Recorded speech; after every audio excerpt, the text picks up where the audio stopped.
All right, well, thank you for the like, thank you for the follow, and thank you for checking out part 2 of this video. As you saw in the previous video, we were talking about how to identify the Sounds of the South label when you check out Lynyrd Skynyrd's Second Helping. So, why is that important? Basically, Sounds of the South was owned by a man named Al Cooper. He put Lynyrd Skynyrd on vinyl, a couple other artists, and they did so well that MCA just finally said, hey, you know what, we're going to go ahead and buy you out because we think Lynyrd Skynyrd's going to be hot. Well, they were.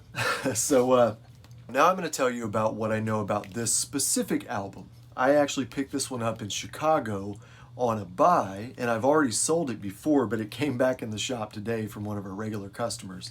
It actually came from the Spectrum Rock Theater in Illinois that was around in the 70s and 80s, I think. Somebody, please, if you know any more information on Spectrum, let me know because I can't find a whole lot.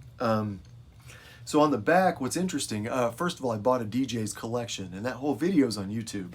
But what's interesting is when they get these albums for the clubs, for DJs, you can see that the DJs mark them up and talk about the tracks on the record, because when they're digging through the crate, they need to see very quickly what they need to use based on who's there. So as you can see, it says not terrific. I'm not sure what NFG means on this record, but I think we might all have a decent idea of what they might have meant. Sweet Home Alabama was the banger, and Don't Ask Me No Questions was actually their second pick when they were DJing at this club, which is kind of interesting. Call Me the Breeze was also a later radio hit, which they didn't circle. So I kind of find that interesting. Overall, not terrific. So they decided in Chicago in the 70s that Lynyrd Skynyrd wasn't necessarily the best thing for their audience. Well, let's think about that for a second. Lynyrd Skynyrd is from the South. Chicago's way up north.